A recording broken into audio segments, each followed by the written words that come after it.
Oh, good. Oh, hello, everybody. 1 second. What? It's always, I always forget the slide. I always forget the light. The light. Whew. Okay, so first, didn't go to fall festival. Didn't go to fall festival. Didn't get to dress up. I know this probably looks familiar. Let's see. Didn't go to fall festival. Didn't get to dress up. Didn't get a haircut. That's another thing. I didn't get the haircut. I just couldn't go anywhere. Okay, I just couldn't go anywhere, and there were plans that had completely changed, and unexpectedly. Not that it was anyone's fault or anything like that.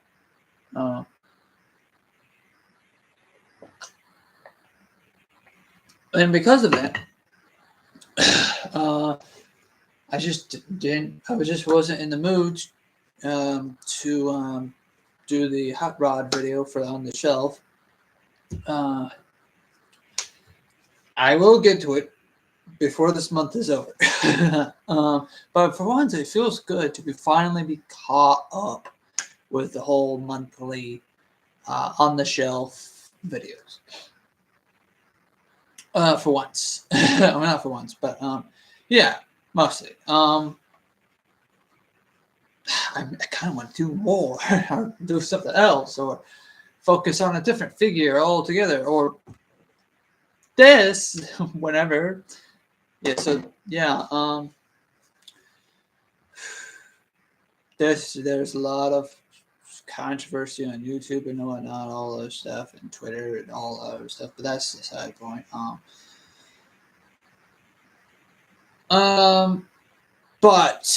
But what's not a failure? This live stream. So yeah. I know I'm kind of I'm an hour late. Roughly. Well, yeah, no, I'm an entire hour late for this, but that's because I nearly forgot, and walking the dog took longer than I anticipated. I usually take the dog out for like one last walk, roughly around 9-ish East Standard Time, and so yeah, I'm late here, but hey, you know what? This is my little live stream. This is my activity. I can't blame Dominic for not continuing this. He's out with a friend currently. So yeah, there's another thing. We might do it tomorrow. There's plenty of time to finally get this done before the month ends. Before at least before the year ends.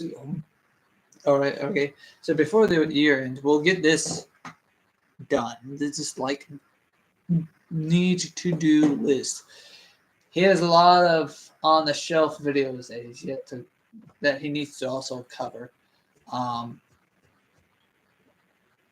But I'm not blaming him. I'm not blaming him. Do it on his time. It's his content for this channel. So yeah. So yeah, we're going to continue Dr. Jekyll and Mr. Hyde. Now I know last night what we did the we covered the introductory.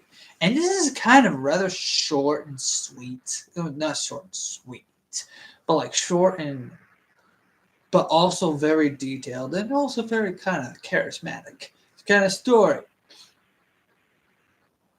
A fun story. Let's go with that. Maybe not so much charismatic, but you get the point, right? But there's also other stories in here. Whether or not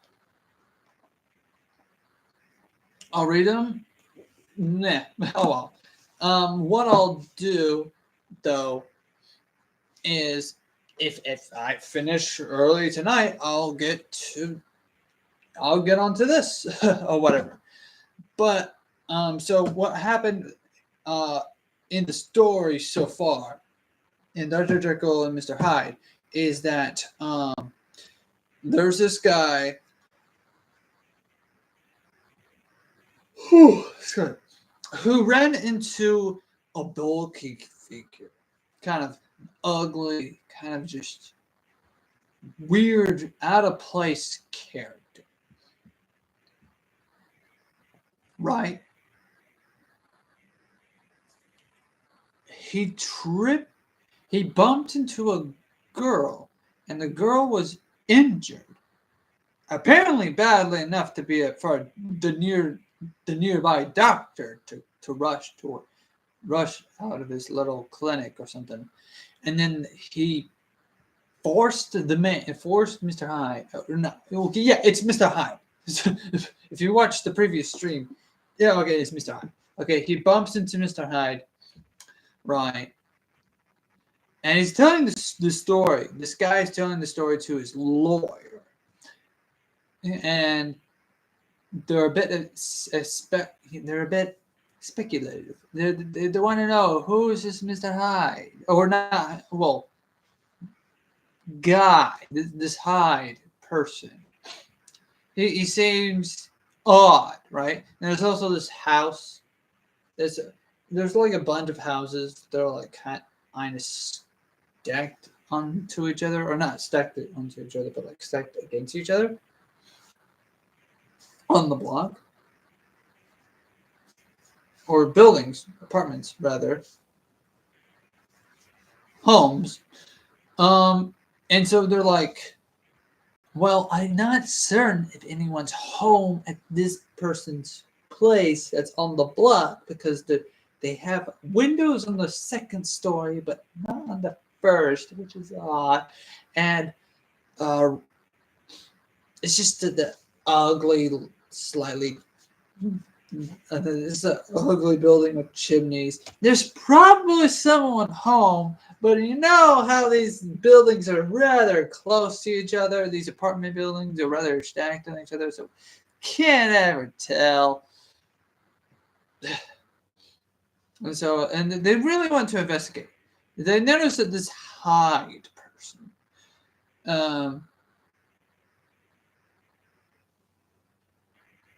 has the key to the house, has entered the house, and everything. It's peculiar, or he has this peculiar behavior about him, and so he managed to pay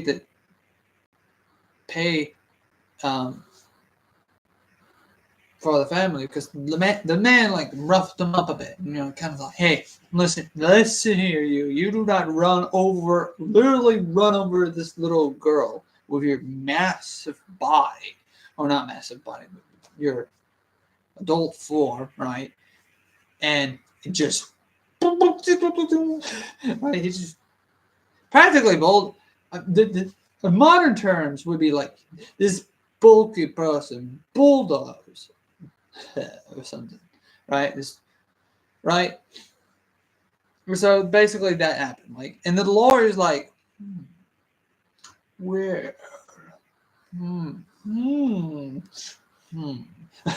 He's just listening to the story about this guy, just like this gentleman. Actually, this is like gentleman behavior. You stop a person, you get them to pay for your bizarre behavior, knocking over a girl like that. You should at least help the girl up, okay? And then you wouldn't have gotten into this trouble, right? So he went to the bank and everything, and he was very suspicious. It could be forgery. Nothing gets past me. He's kind of has that like attitude, that vibe.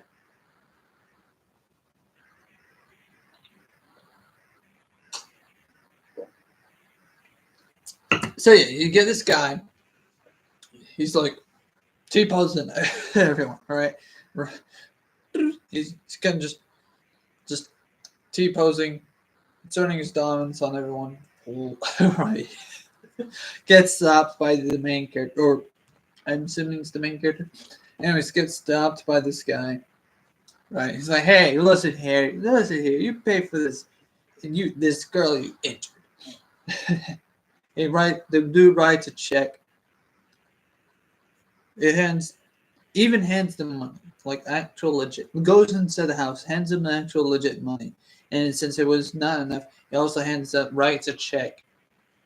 Though in a name that wasn't his, but it was legit and it was forgery. And he thought, like, did he probably rob this man? Did he rob this individual? But he also said he's never seen anyone else leave that house. So the lawyer and this guy are kind of just like, something might be a little fishy. Mostly the main character. I'm assuming it's the main character. Let's go with the main character, right? And so, let's see, what's his name? The lawyer is Mr. Utterson, and the main character is Mr. Infield.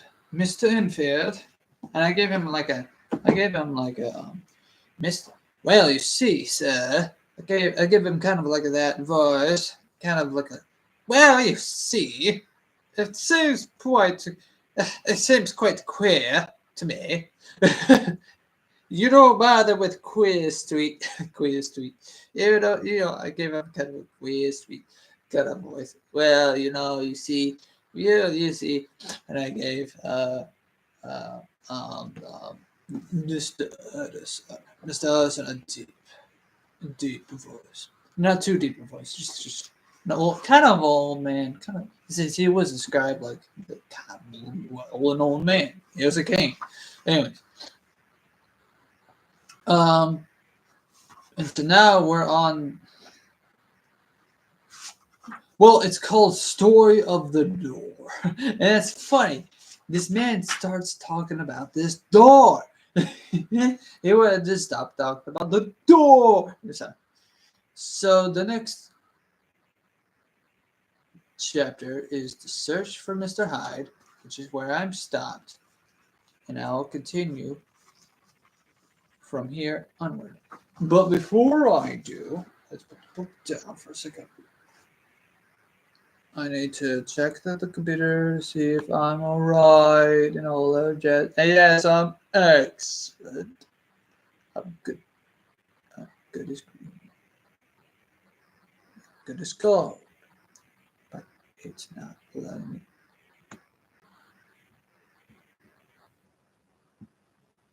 There we go. Now it just. Now.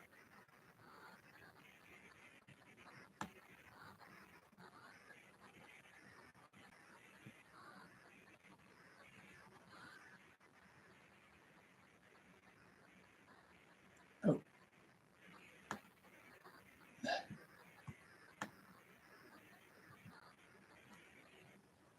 Oh, hold on.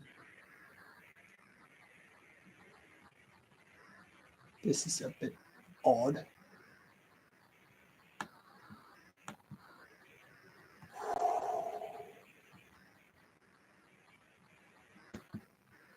Come on.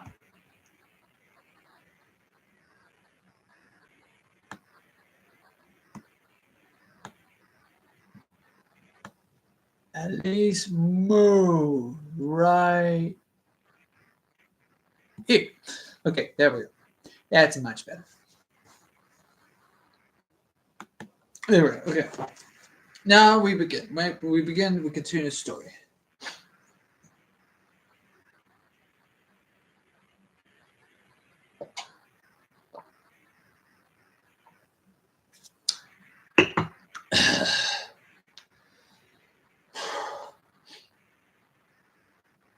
That evening,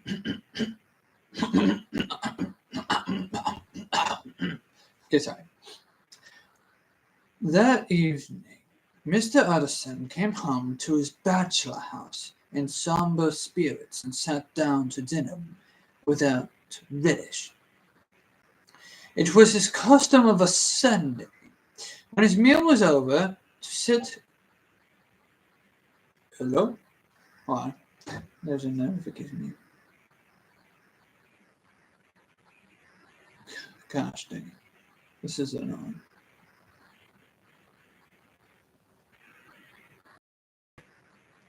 Anyways, okay. So, okay, so let's see. When his meal was over, to sit close by the fire. By the fire. A volume of some dry divinity on his reading divinity on his reading desk until the clock of the neighboring church rang out of the hour of 12, when he would go solemnly and gratefully to bed. On this night, however, as soon as the cloth was taken away, he took up a candle and went to his business room. I don't know what a business room is. Oh, okay. His business. The room of business. It's kind of like a study, but like personal business. Real business. There he opened his safe, took from the most private part of it a document endorsed on the envelope as Dr. Jekyll's will, and sat down with a clouded brow to study its contents. The will was holograph for Mr. Utterson, though he took charge of it now that it was made, had refused to lend the least assistance in the making of it. It provided not only that, in the case of the decease of Jekyll, M.D. D.C.L. LLD, FRS, etc.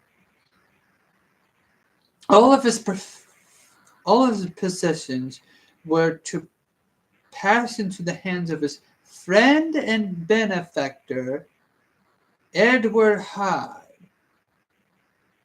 But that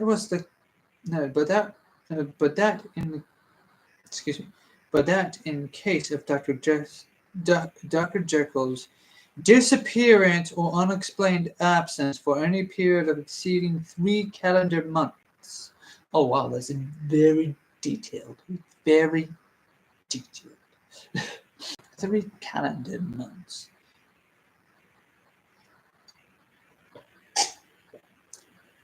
Not detailed, like very precise, accurate, to the letter. You have to be 100%,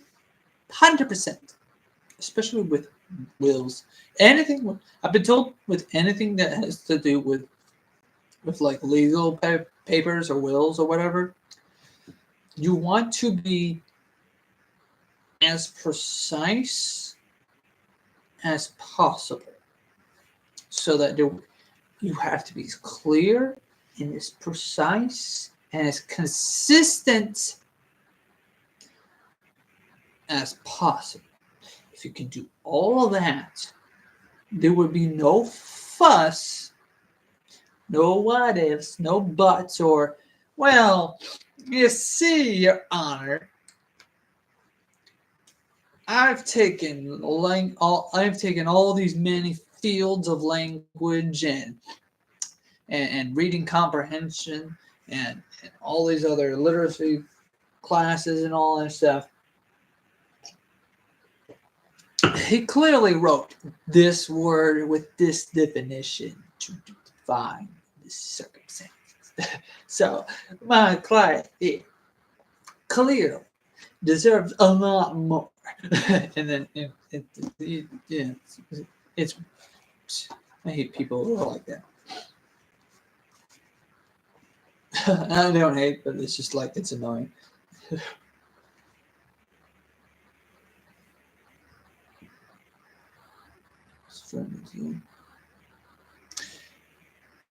The said Edward, exceeding 3 calendar months.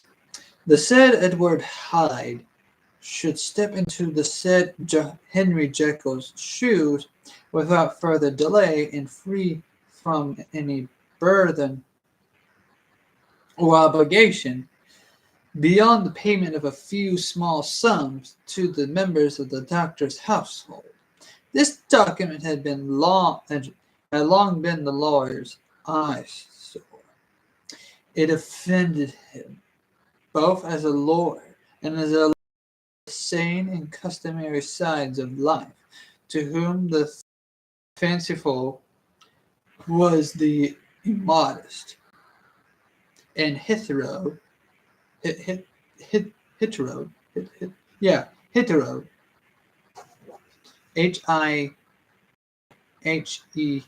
Hiherto. I wonder what that, if I'm pronouncing right. H. H. Wait, is the word?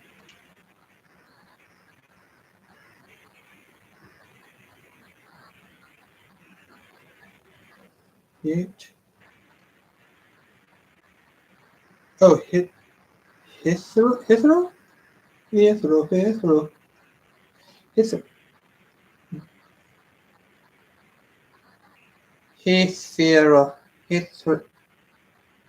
Hitherto. Hitherto.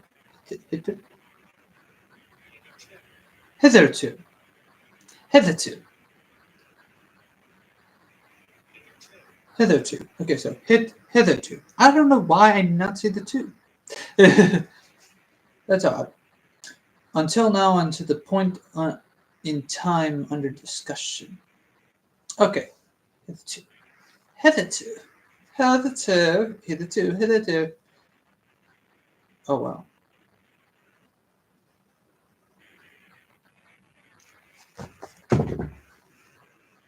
Apparently, today was Shiro. Shiro Day. Oh, well. Do do do do do do. Hitherto, and hitherto it was his ignorance of Mr. Hyde that had swelled his indigestion. Now, by a sudden turn, it was his knowledge. It was already bad enough when the name was but a name, of which he could learn no more. It was worse when it began to be clothed upon with detestable attributes, and out of the shifting, insubstantial mist that had so long baffled his eye. There leaped up the sudden definite presentment of a fiend. I thought it was madness, he said, as he replaced the obnoxious paper in the safe. And now I begin to fear it is disgrace.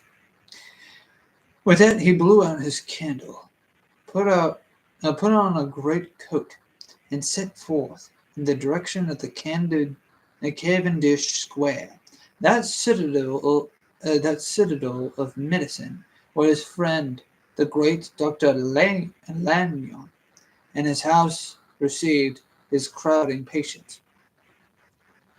If anyone knows, it would be Lanyon. Let's go with Lanyon. He had thought. The Solomon butler knew and welcomed him. He was subjugated to no stage of delay, but ushered direct from the door to the dining room where Dr. Leon sat alone over his wine. This was a hearty, healthy, dapper, red-faced gentleman, with a shock of hair prematurely white. Oh, so what's that comedian / actor that has hair that's prematurely white? Whatever. I'm thinking of him, but like I don't remember his name. I do not recall prematurely why in boisterous and decided manner. At sight of Mr. Utterson, he sprang up from his chair and welcomed him with both hands. The geniality, as was the way of the man, was somewhat theatrical to the eye, but it reposed on genuine feeling. For those who were old friends, old mates, both at school and college, both thorough respecters of themselves and of each other, and, what does not always follow, men thoroughly enjoyed each other's company. After a little rambling talk, the lawyer led up to the subject which so disagreeably preoccupied his mind. I suppose, lawyer, he said, you and I must be the two oldest friends that Henry Jekyll has. Ooh, we're making time. I wish the friends were younger, chuckled Lane. But I suppose we are. And what of that? I see a little of him now. Indeed. I thought you had a bond of common interest. We had, was the reply. But it is more than 10 years since Henry Jekyll became too fanciful for me. He began to wrong. He began to go wrong. Wrong in mind. And though, of course, I continue to take an interest of him for old sake, as they say, I see I have been devilish little of the matter. Such unscientific balderdash, added the doctor, flushing suddenly purple, would have estranged Damon and Pythias, and Daimon and Pythias. I'm going to assume it's Pythias. And Pythias. This little spirit of the temper was somewhat of relief to Mr. Utterson. They have differed on point of science, he thought, and being a man of no scientific passions, and being a man of no scientific passions, except in the matter of conveyancing. He even added, "It is nothing worse than that." He gave his friend a few seconds to recover his composure. And then he approached the question he had yet to come put. Did you ever come across a protege of his, one Hyde? Sorry. Mr. Utter. Oh, sorry, Mr. Utter. That's Mr. Utterson. I'll repeat that. I'll repeat this quote. They have only differed on some point of science. And he even added, "It is nothing worse than that."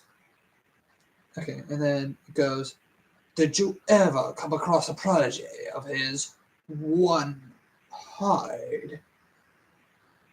He asked. "Hyde?"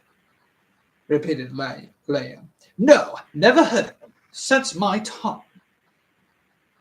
That was the amount of information that the lawyer carried back with him to the great dark bed on which he tossed to and fro until the small hours of the grow large. It was the night of a little ease to his toiling mind, toiling in the darkness and besieged by questions. 6 o'clock struck on the bells of the church that was so conveniently near to Mr. Utterson's dwelling, and still he was digging at the problem. Hitherto had it touched him on the intellectual side alone, but now his imagination was also engaged, or rather enslaved, and he was lay and tossed in the gross darkness of the night and the curtained room. Mr. Enfield's tale went by before his mind, in a scroll of lighted pictures. he would be aware of the great field of lamps of a nocturnal city. Then of the figure of a man walking swiftly, then of a child running from the doctors, and then these met, and that human juggernaut, troll, juggernaut. That's right, the juggernaut. Like I am the juggernaut. Sorry, juggernaut trod the child down and passed on regardless of her screams, or else he would see a room in a rich house where his friend lay asleep, dreaming and smiling at his dreams, and then the door of that room would be opened. The curtains of the bed plucked apart, the sleeper would call, and lo! There would stand by his side a figure to whom his power was given, and even at that dead hour, the hour just died. It's just like the time and the wall just the grandfather clock. Boom, boom. That just dies. Okay, dead hour. Okay, I think it means like late of the hour, like 10:59 or something like that. So the dead hour, or I could be dead wrong, or just dead. Okay, at that dead hour, he must rise and do its bidding. The figure in these two phases haunted the lawyer all night. If at any time he dozed over, it was but to see it glide more stealthily through sleeping houses, or move the more swiftly, and still the more swiftly, even to dizziness, through the wider labyrinths of lamp-lighted city, and at every street corner crush a child and leave her screaming. There's no exclamation point, but I like to add the exclamation point for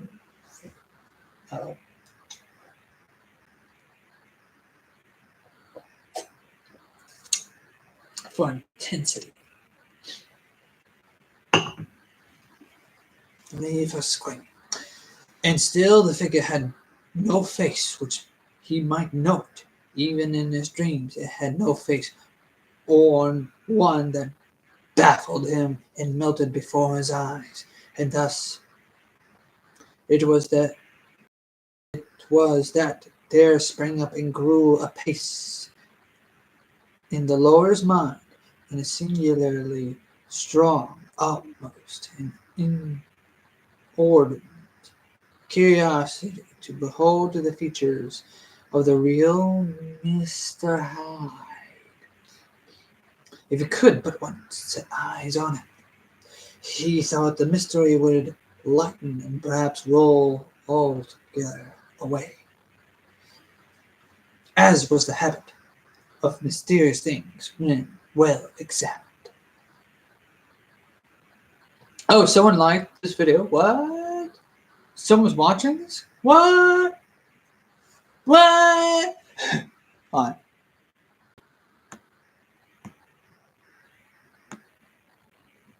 No. It's Cape Morning. Hello, good morning to Cape Morning. Okay. Hey, Cape Morning is at work. I will use my work toe. Ha! Just kidding. Okay, don't worry. Where was I? Okay. We're Cape Morning. We are reading Dr. Jekyll and Mr. Hyde. We'll circle back. You missed a few live streams, but we'll circle back to the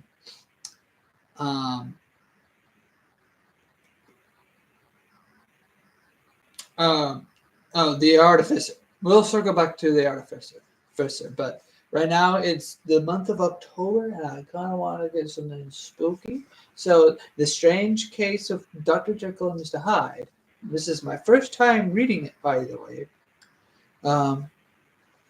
We'll be reading it tonight. Last night we've read it. Reread the beginning, and tonight we're reading chapter 2. And tomorrow or the next time I'll read it. Hopefully, maybe, yeah, we'll probably make it to chapter 3, probably, or finish chapter 2. Nice, yes, the strange case, but just yes.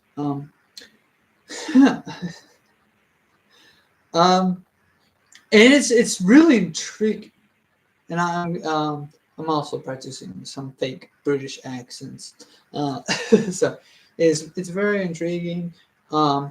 So we'll circle back to the Artificer sometime after this book, and if I finish early, because of the FNAF movies, hype and whatnot, I'll read To Be Beautiful in this book, in the Fazbear Frights #1 Into the Pit collection. So yeah, I've got this all planned out. And so tomorrow I'll definitely do a live stream, probably sometime definitely after 12, in the afternoon, Eastern Standard Time. Anyways, going back to the story, what you've missed is basically the lawyer is the lawyer, Mr. Utterson, and if you rewatch this live stream, you'll find out more. But the lawyer currently is having a nightmare of this mysterious figure that he's been told by a story, mind you. He's only been told a story about this guy. And the door. The door is important. And so he's a lawyer, and he has to deal with like wills and stuff, and money and checks, and so he's been commissioned by his friend Mr. Innenfield to investigate this. But anyways, where was I? And so he's currently having a nightmare, I guess. Where am I? Let's continue here.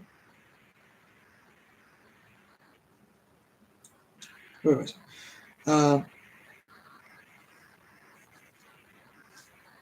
If he could not but what set eyes on him, he thought the mystery would lighten and perhaps roll altogether away, as was the habit of mysterious things when well examined. Okay, we're there.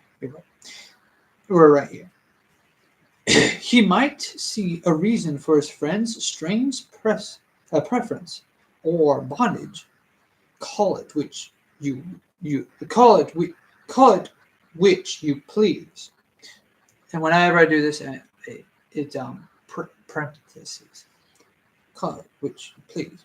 And even for the startling clause of the will. And at least it would be a face worth seeing. The face of a man who was without boils of mercy. A face which had about to show itself to rise up.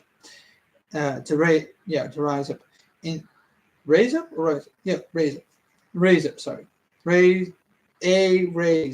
rise is just I. Okay. In the mind of the impressionable Infield, a spirit. Infield's the guy who's his friend, by the way. An impressionable Infield, a spirit of enduring hatred. From that time forward, Mr. Utterson began to haunt the door in the by street of shops. In the morning before, so now he's haunting the person. He's haunting the monster. My eyes are on you. The haunted door of the street of the shops in the morning before the office hours, at noon, when business was plenty and time scarce. at night under the face. And another notification. Boom. Oh, it's just something else premiering. The what? What's premiering then? Oh, it's. I'll watch it later. Even I have YouTube. Okay, where are they? Under the face. Okay, no. Business of plenty and time scarce. At night, under the face of the fogged city moon, by all lights and all hours of the solitude or concourse, the lawyer was to be found on his chosen post. If he be Mr. Hyde, he had thought, I shall be Mr. Seek. Oh, bravo! Good one. Good one. Yes, excellent. All applauding for you. That was a pun. Well earned. I could have said it much better myself. I'm even a little bit jealous. If he's Mr. Hyde, I shall be Mr. Seek. Okay, sorry. Seek and we shall find. Anyways. I love it. At least Robert Louis Stevenson had some puns before they were cool.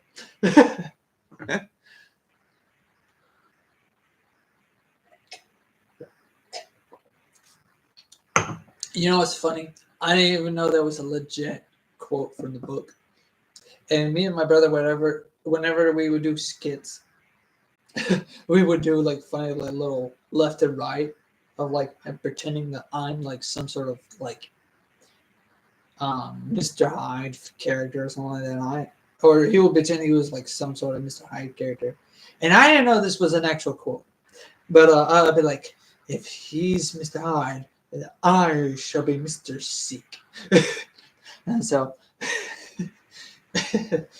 wow, that's actually kind of funny.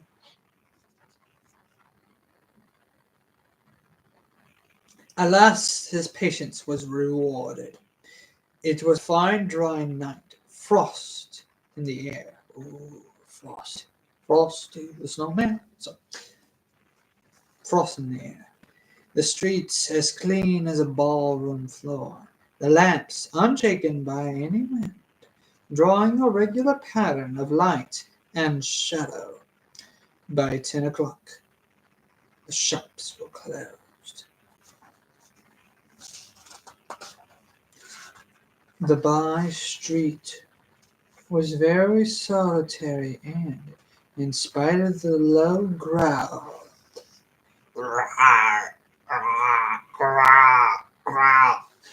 sorry, in spite of the low growl of London, all round, very silent, very silent. Small sounds carry far. The mystic sounds out of the houses were clearly audible on either side of the roadway, and the rumor of the approach of any passenger preceded him by a long time. Mr. Utterson had been some minutes at his post when he was aware of an odd, light footstep drawing near.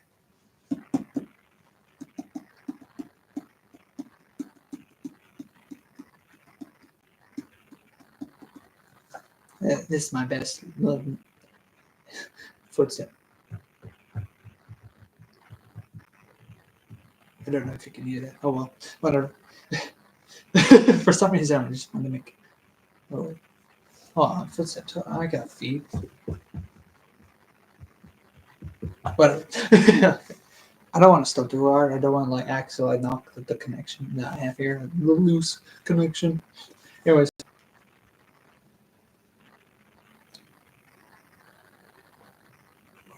Where am I? Footstep drawing near. In the course of his nightly patrols, he had long grown accustomed to the quaint effect which the footfalls of a single person, or with which the footfalls of a single person, while he is still a great way off, suddenly spring out distinct from the vast hum and clatter of the city. Yet his attention had never before been so sharply, decisively arrested, and it was with a strong superstitious prevision of success that he withdrew into the entry of the cult. The steps drew swiftly nearer and swelled out suddenly louder as they turned the end of the street.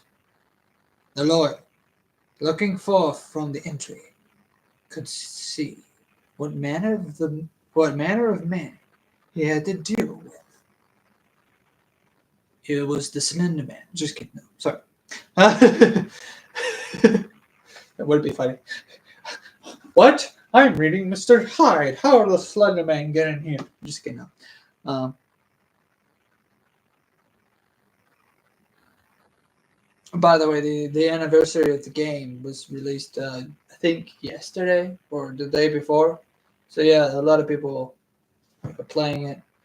It's more story driven than it is like it is like go find things, collect these pages like the normal typical Slenderman games, but it feels like it's more story driven, and it's rather unique so far. And you do have to not die. You do have to avoid the monsters, and there are other monsters other than the Slender Man, but the Slender Man is the more prominent figure, and so far, so from what I've seen so far, so yeah. Anyways, where was it? Okay, let's see.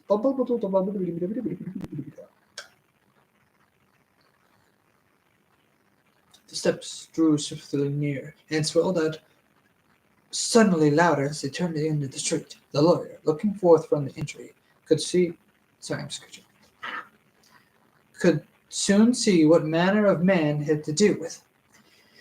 He was small and very plainly dressed, and the look, and the look of him, even at that distance, went somehow strongly against the watcher's inclination. But he made straight for the door, crossing the roadway at the same time, and as he came, he drew a key from his pocket, like one approaching home. Mr. Utterson stepped out and touched him on the shoulder as he passed.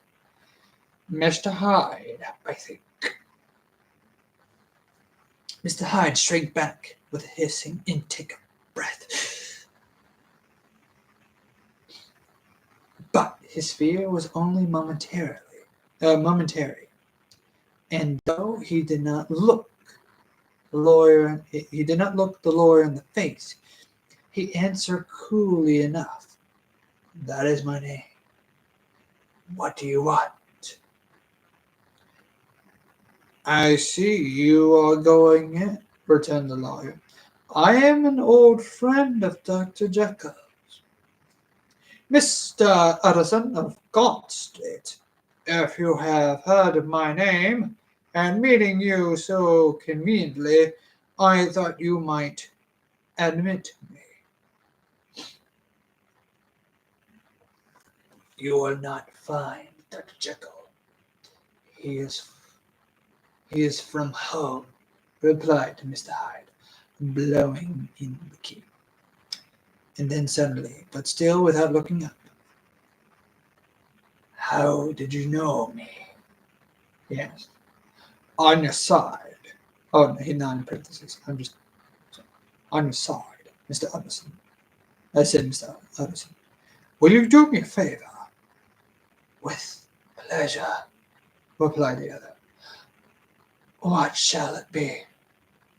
"Will you let me see your face?" asked the lawyer. Mr. Hyde appeared to hesitate. Then, as upon some sudden reflection, fronted about with an air of defiance, and the pair stared at each other with pretty fixedly for a few seconds. "Now I shall know you again," said Mr. Allison. "It may be useful." "Yes," returned Mr. Hyde. "It is well we have met. And, apropos, you should have my address." And he gave a number of a street in Soho.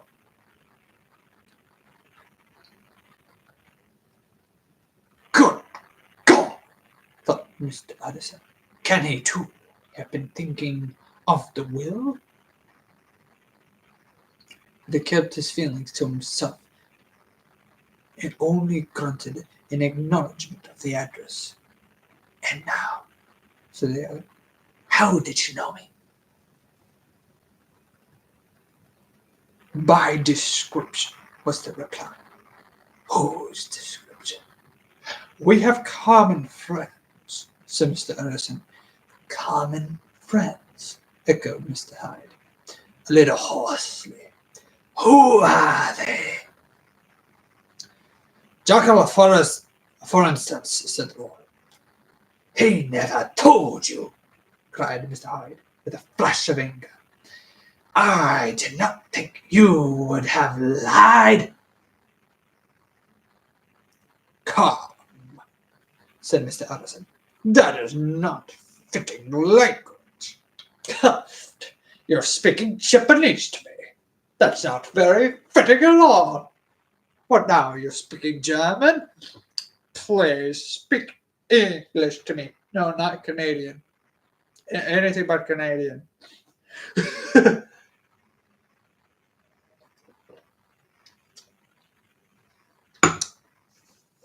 "French, you may." And that's a joke, by the way. It's okay. This Mr. Hyde voice is a bit weird. I'm trying to sound like spooky or something like that. So I think that's like also the vibe that Mr. Hyde's supposed to have. "Come, that is not fitting language." The other snarled aloud into a savage laugh. And the next moment, with that extraordinary quickness, he had unlocked the door and disappeared into the house. The lawyer stood a while. When Mr. Hyde had left him, the picture of disquietude. Then he began slowly to mount the street. So he got onto the street and just mounted onto the street, just breaking the reality, bounds of reality, and just mounting a street. Anyways, no, I know what it means. He just gets back onto the street. Anyways, mounting. Okay, whatever. He began to slowly mount the street, pausing every step or two and putting his hand to his brow, like a man in mental perplexity. The problem he was debating as he walked was one of a class that is rarely solved. Mr. Hyde was pale and dwarfish. Oh, okay, dwarfish. The dwarfish that smiles back. I'm sorry. It's literally the spelling that just looks like door and then fish. I know it's like dwarf and then ish, but like I'm thinking fish and like a door or like a door fish or so. I don't know. Sometimes you just gotta hit yourself in the head. Where are they? Okay.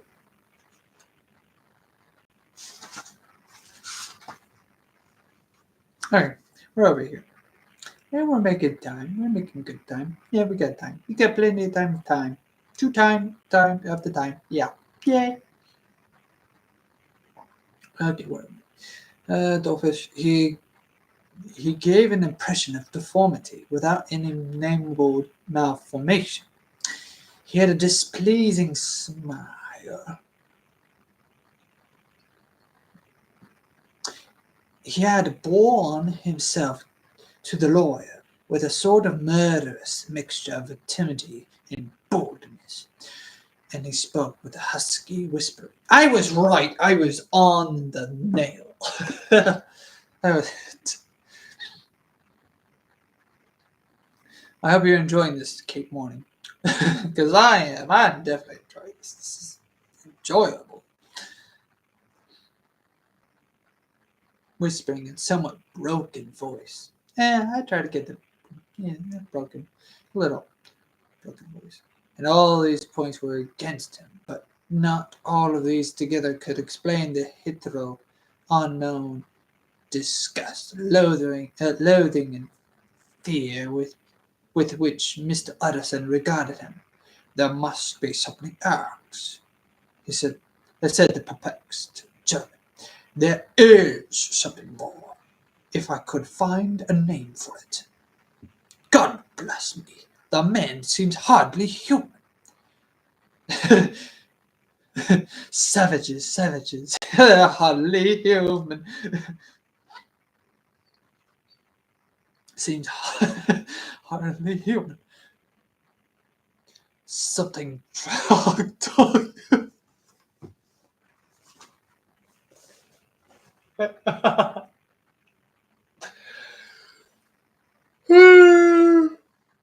Oh, shit. I never thought I drug dog.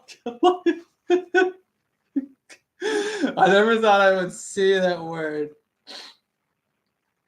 in a much older book, in a much older story. I thought that was a recent made up word. Like they took up like a dinosaur name and just like bungle up as like something undescribable. The drug dog, drug look, drug. I can't pronounce the word. We drug look. Uh,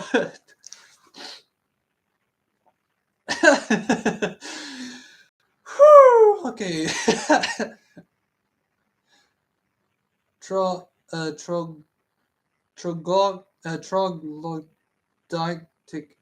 shall we say, or can it be the old story of Dr. Fell? Or is there a mere radiance of foul soul that thus transpires through and transfigures its clay continent, clay continent. Sorry, continent. Oh, the stumbling on words. How are you enjoying the story so far, Kate Morning? I've got to know. I think you're probably not here. Let me see. No, you're here. You're here. You're here. Oh, this is interesting so far. Okay, like. No, come on. It's so squished. I'm trying to close, not close. I'm trying to make a certain tab smaller. There we go. Okay. You're still at work though, so I'm sorry about that. Like continent? Oh, sorry. It's just there is something more. If I could find a name for it, God bless me. The man seems hardly human. Something trogodictic, shall we say? Or can it be the old story of Dr. Phil? I do not know the story of Dr. Phil. Not Phil Fell, not Dr. Phil like the guy you see on TV. The Dr. Fell. What would that be? I'm gonna Google it. Dr. Fell.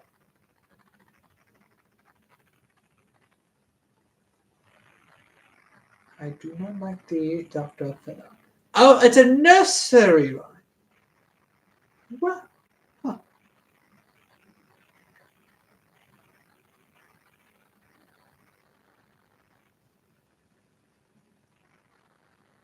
Dr. Phil was a disliked professor about whom one of his students spontaneously composed a rhyme when challenged to translation exercise on the spot. The rhyme went, I do not like thee, Dr. Phil. The reason why I cannot tell. But this I know, and know full well, I do not like thee, Dr. Phil. That's probably not the full poem or full rhyme to mock the professor, right? But that's actually okay. That's actually sorry about that. That's actually a nice rhyme, very nice rhyme. So to mock a professor, rhyme their name, especially Dr. Phil. Phil.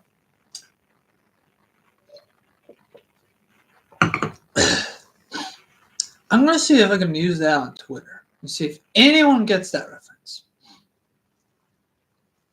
Yeah, I'm gonna see if there's like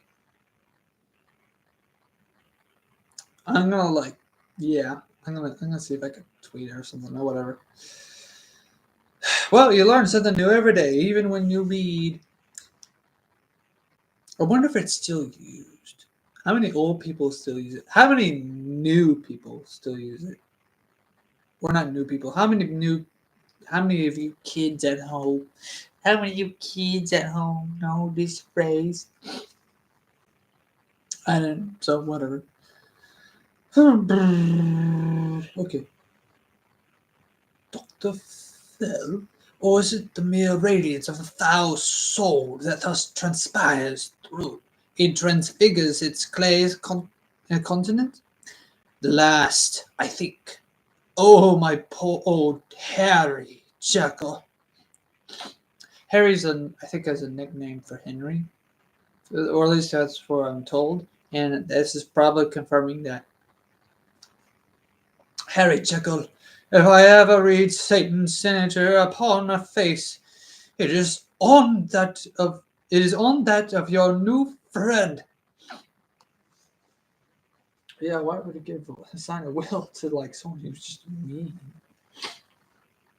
Round the corner from the by street there was a square of ancient handsome houses, now now for the most part decayed from the high estate and let in flats and chambers to all sorts of conditions of men, map engravers, architects, shady lawyers, and the agents of obscure enterprises.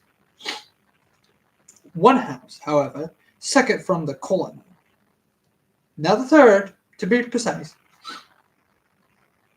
second from the corner, was still occupied entirely, and at the door of this, which wore a great air of wealth and comfort, though it was now plunged in darkness except for the fan light, Mr. Utterson stopped and knocked.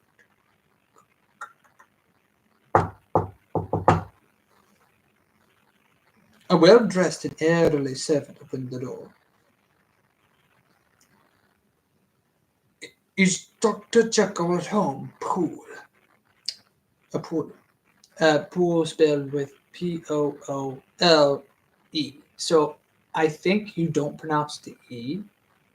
So for anyone whose name is Poole in real life, and you're supposed to pronounce the E, it's supposed to be Pooley.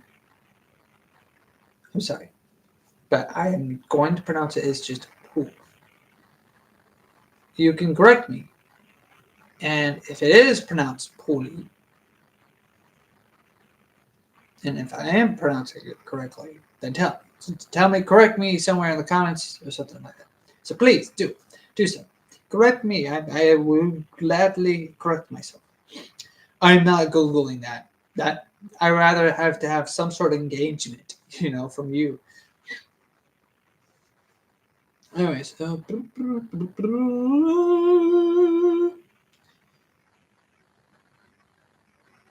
Paul, asked the lawyer. I'm gonna give Paul a Winnie the Pooh voice. I will see, Mr. Utterson. Oh, sorry. I misread that. Sorry. I will see, Mr. Utterson, said Paul. That's my closest Winnie the Pooh tone or whatever voice. It's a work in progress. I will see, Mr. Utterson, said Paul, admitting the visitor. As he spoke, into a large, low-roofed, comfortable hall paved with flags, warmed after the fashion of a country house, by a bright open fire, and furnished with costly cabinets of oak.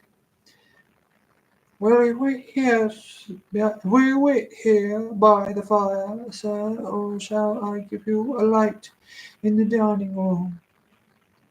Here, thank you, said the lawyer, and he drew near and leaned on the tall fender. This hall, in which he was now left alone, was a pet fancy of his friend the doctor's, and Utterson himself was wont. Oddly, wont is spelled without the apostrophe here. That's interesting. I wonder if okay, that's something I will won't.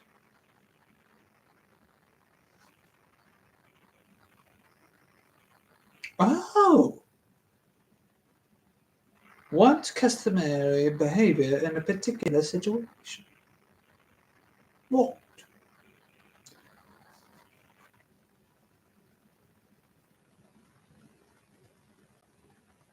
That is very interesting. Just what? Sounds like a kind of like a formal like term for something else. I just walked today. I feel very warmed or something. I don't know. I wouldn't know how else to put it. He was rather warmed. Oh, sorry. Himself was wont to speak of it as the pleasantest room in pleasantest room in London. But tonight, okay, now this is also interesting. This is two dash night. Nowadays we just put tonight, not or two spacebar night. So either of the three are correct. But I like this. I like this version of tonight. Ooh, sorry, I didn't mean to hit you. Are you okay? Okay, I'm okay. I think at least I hope I'm okay. Anyways,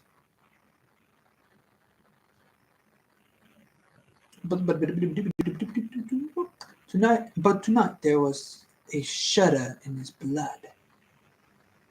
The face of Hyde sat heavy on his memory. He felt what was rare with him, a nausea of distaste of life,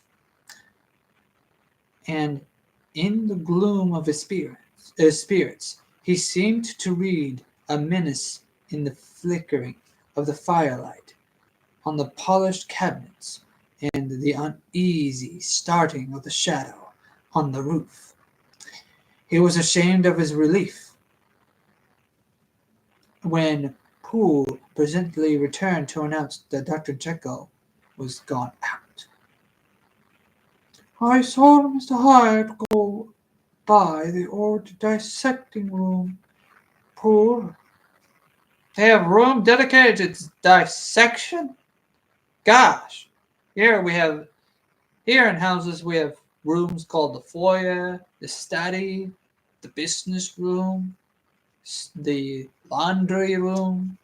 the broom closet, supply room. Sometimes there's a broom closet and a supply room. There's the difference. Uh, Coat hanging room. Well, the coat hanging room and the foyer eh, kind of so. If you don't have a foyer, but you have like a closet that's dedicated to your guests' closet coats.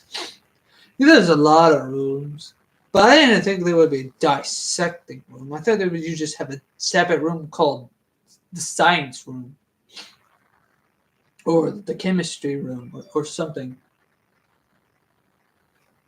But like dissecting room. Oh, okay, hey,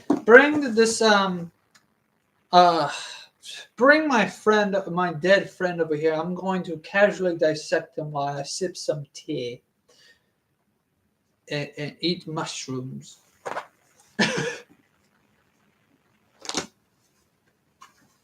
What is his YouTube notification? There are several notifications. Okay, he's just live. Okay, this is also just live. Okay, that's okay. Yeah.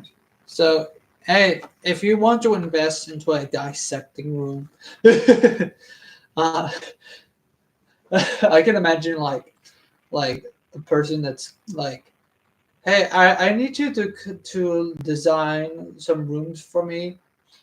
Can you change this room? There used to be a bedroom, like a spare guest room or something like that, a spare bedroom. Can you like change it up a bit? What do you want it to be? I want it to be a dissecting room.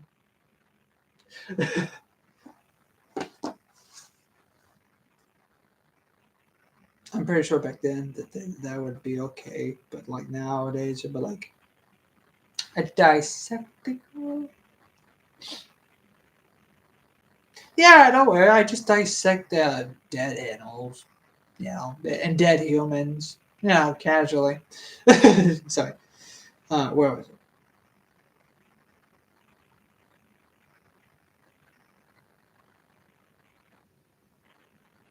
I saw Mr. Hyde going by the old, and also notice it's an old dissecting. Kind of, kind of odd. I saw Mr. Hyde going by the old dissecting room pool. Oh, huh?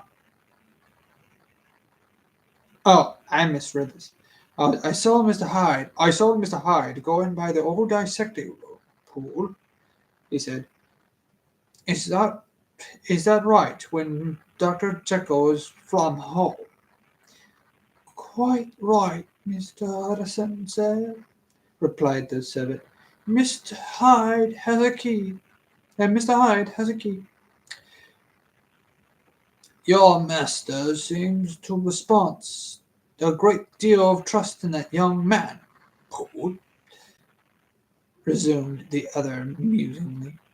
"Yes, he does indeed," said Paul. We have all orders to obey him." "I do not think I ever met Mr. Hyde," asked Utterson. "Oh dear no, sir. He never dines here," replied the butler. Indeed, we see very little of him on this side of the house. He mostly comes and goes by the laboratory." People back then casually had laboratories as well. I would probably imagine people nowadays would probably have like a personal laboratory at your own personal home, but like it's unlikely. Probably like in the basement or something, or in the upstairs or something. But anyways,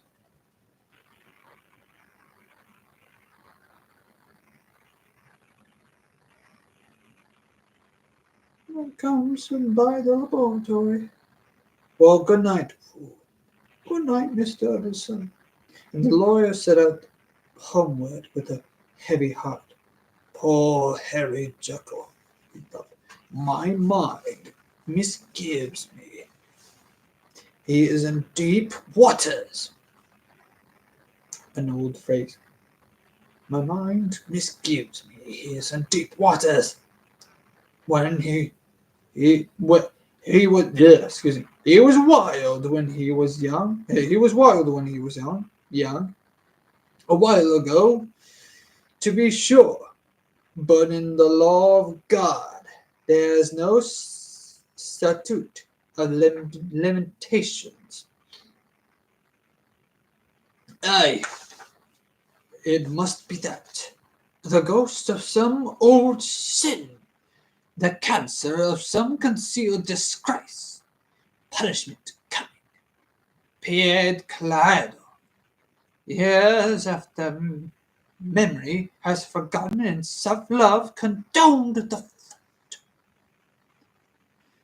and the lawyer, scared by the thought, brooded a while on his own past, uh, groping in all the corners of memory. Oh, okay. Groping in all the corners of memory, least by chance, some jack in the box. Oh,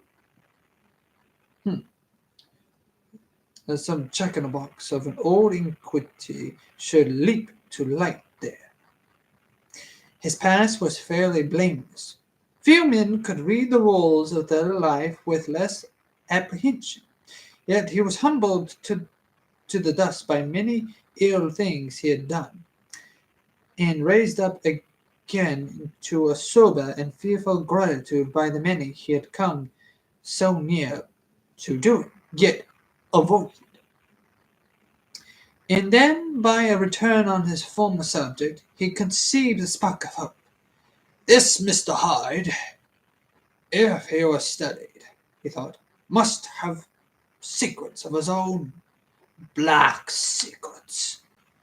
By the look of him, secrets compared to which poor Jekyll's worst would be like sunshine. Things cannot continue as they are. It turns me cold to think of this creature stealing like a thief into Harry's bedside. Poor Harry. What an awakening. The Force Awakens. Sorry. What an awakening. And the danger of it. For if this Hyde suspects the existence of the will, he may grow impatient to inhabit. I must put my shoulder to the wheel. If Jekyll will but let me, he added. If Jekyll will only let me.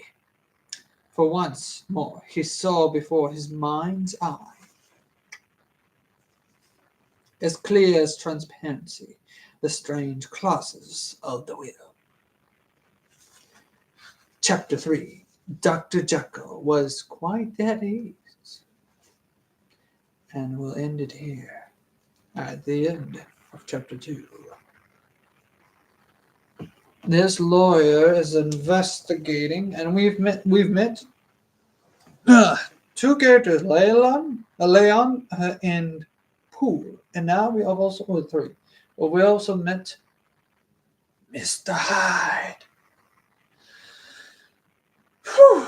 Well, it is actually getting rather late.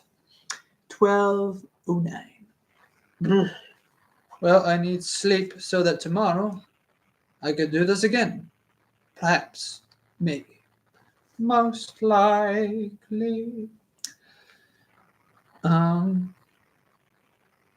Yeah, so, not stay tuned. Stay tuned would be like stay here and then just, but stay put, not put, no, okay. Be patient, stay patient. We'll continue reading Dr. Jekyll and Mr. Hyde, the strange case of Dr. Jekyll and Mr. Hyde and others. Well, not the other stories, but by Robert Louis Stevenson. We'll probably read the other stories on later dates. But this is getting a little bit interesting. There should be a sequel. Just kidding. Yeah, with that, see you all soon. Whether it be live stream or the next video, ring the bell for notifications, subscribe, get other people to subscribe, share if you want other people to be here. The time perhaps will I'll definitely live stream sometime tomorrow. I've decided to peel back the band-aid to say, you know what? Sundays. I'll live stream Sundays because it's fun. You know, live streaming on Sundays is alright. It's not like this is a job. This is more of a hobby.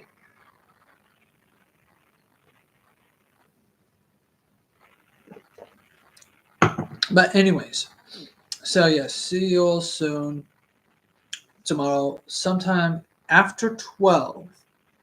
Definitely after my service. So between hours 1 and whatever, I'll definitely continue reading Dr. Jekyll. The Strange Case of Dr. Jekyll and Mr. Hyde. If not, then what I'll do is I'll watch. Not watch. We'll definitely pick this up at 10 this Sunday, tomorrow, or whatever, and we'll. So yeah, remember, like, share, subscribe, ring the bell, comment down below, hit the like button, hit the dislike button if you don't like Dr. Jekyll and Mr. Hyde. I don't see why you would dislike The Strange Case of Dr. Jekyll and Mr. Hyde. But anyways, by Robert Louis Stevenson. But yeah, we'll finish this, and if we have time for the rest of the month, we'll dig into this, and then we'll continue The Artificer, and then once The Artificer is done, if we're not done with this, we'll go back to Be Beautiful. If we ever do cover To Be Beautiful after Dr. Jekyll and Mr. Hyde, then blah, blah, blah, blah, blah, blah. See you all soon. Bye-bye.